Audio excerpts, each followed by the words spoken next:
How do you measure HRM effectiveness as you go through? The benefits, okay, what is the marketing, the function as you go through? It really should show how HR supports the organization. A lot of times you got to tell people what you do. They may not even understand the underpinnings of a successful recruitment. What does that mean as you go through? Make certain there's an accountability measure as you go through, even to the point of saying, okay, you wanted this job over here, you posted this job over here, here's HR's part over here, here's your part over here, here's a total recruitment, congratulations, you have a new employee as you go through. Make certain that you have a good orientation for them. If you need help, we'll be happy to assist you with that in the process, and make certain the performance review is due in 3 months from now, and then you have another 3 months after that, and then an 11-month and a 12-month after they pass probation. Thank you very much. Sit down there and give feedback to them and let them know the expectations. And then just before they use your AI, use your chatbot to sit down and say, yo, this is a reminder. You have a performance due for 3 months and next week as you go through. So here's a reminder from your friends at Human Resources. And you hang up on the process, just like your pharmacy does remind you your prescription is almost due. HR starts sending those prescription notices out as well. The audit approach goes through a little bit differently. It reviews customer satisfaction or key indicators as you go through. Once upon a time, back when we did a lot of paper documents as you go through, we went through and to get something approved in the process, when I worked as a chief business officer, we had a problem of getting requisitions and stuff through the whole system. We went through, we looked at it, we had sent a series of things, including sending stuff through the company mail because we had wet signatures on different documents as you went through. By the time we were done, we had 5 signatures on them. We had the initiator, we had their supervisor, we had the business officer, we had the college president, we had 5 different colleges as he went through, and then finally we had the chief business officer of district services. We didn't need all that. If a dean acted out of place, they should be dinged as you go through. There should be an initiator, supervisor, and boom. We eliminated 2 signatures. The presidents didn't know what they were signing, and they didn't care as you go through. And by the way, if it's an inappropriate requisition, we know who signed it, who initiated it, and the president will go deal with them after we tell them what the problem was. By eliminating 2 signatures, we knocked off 17 days off the process as you go through. That could be a wet signature or it could be a digital signature. Go through and audit things, gather data, show people the data as you go through. And by the way, if HRM isn't doing its job, share that too in the process and tell them what steps you're taking to improve it as you go through. Audit approaches are very effective when you go out and gather clear, specific data as you go through. Here's a matter of comparing HR. HR, we are fabulous, you're wonderful. And by the way, you might be, except look at the numbers, how different they are. Here's HR and here's everybody else. We think that you're good. I don't know. As you go through the process, you'll see there is a difference as you go through with a line mean as you go through what they're saying about HR. HR may be breaking its back trying to help the supervisors, but the supervisors do not understand as to what they're breaking their back about in the process. You'll see consistently that HR rates itself much higher than the people that are actually using the services as you go through. In theory, what should be happening is maybe they should be equal, or even the people out there, they should be the biggest cheerleaders of HR, which almost never happens. They view HR too often as a roadblock because we want you to say yes. Okay, if I do this, can I get away with it? And you say, no, you can't do that. It's against the law and you'll go to prison. But that's not very nice. You should let me go ahead and do that. Okay, by the way, these conversations actually happen as you go through. But I want to spend this much money for this over here. Why can't we sit down and then have our conference in Hawaii this next year?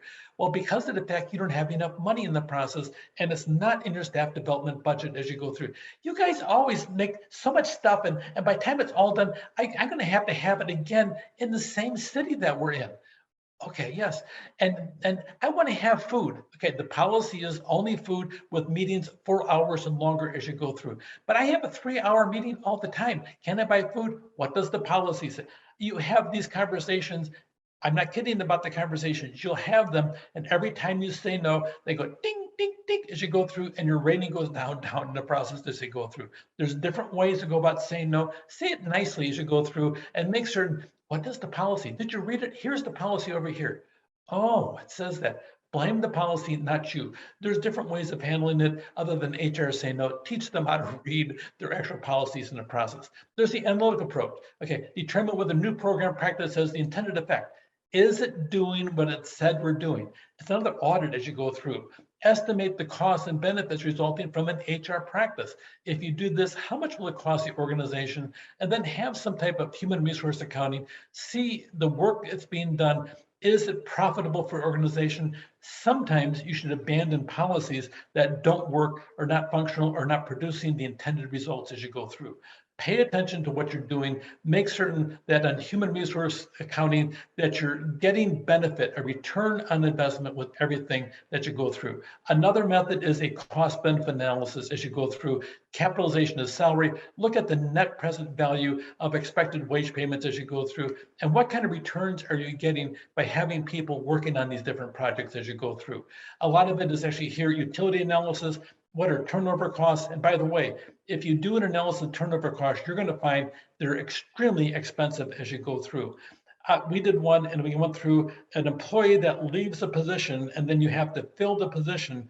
You have to hire a temp sometimes just to get the work done in the process. It puts a bigger strain on other people, but trying to get somebody in and then bring them up to speed to sit down to the previous job sometimes costs up to 6 months of salary just to sit down and hire somebody, bring them in, and you're spending really 50% of a year's wages just bringing somebody on board with all the time between quitting, filling the job, and then having somebody new and training them before they're up to speed to bring them up there. It can be a lot of money. Pay attention to it. Look at absenteeism and sick leave costs. Can you improve that as you go through? There's a couple of programs I've done that have done that, and they get gains from the selection process. There's a lot of employee attitude issues you can sit down and address by having people talk and reducing employee conflict as you go through. Look on improvement strategies, look on efficiency and effectiveness, how do you do the job. Try to get rid of the transactional work. There's nothing more mind-numbing than reading 75 applications for a job. Your brain just can't handle it, and you go home, you're in a daze, you don't know what's going on because you've been so much time doing that. Those mind-numbing jobs, if you can turn them over to an AI or let those chatbots at them as you go through in the process, and they can talk about those applications all they want to behind your back. And then require a redesign, a structure and process to make certain that you're becoming effective. And as you can peel off different duties and focus in on the critical pieces, do your best to make that happen by using technology. Restructure HR to prove the effectiveness. Try to get the traditional things structured around what you want to have happen, staffing, training, compensation, and so on. And then really look for centers of expertise as you go through. I've had to create an HR specialist whose only job was this over here to deal with orientations, making certain that this class of employees knew the benefits inside and out. I had a different class of employees, had a different HR specialist, delegate duties as you go through. Sometimes you have a recruiter and that's all they do is recruit people to come in as you go through. Sometimes you sit down and have a decentralization because you're not getting adequate service over at one of your sites. Think about that aspect of it, or provide a service center for a specific thing on benefits as you go through. Different structures as you go through. This is excellent here as you go through. Center for expertise, field staff, and the service center. This really is a much more modern structure as you go through than the traditional one you'll see at the top of the screen over here in the process. So it depends how you're going to structure it. Pay attention, and if you have to make changes, go through and make changes.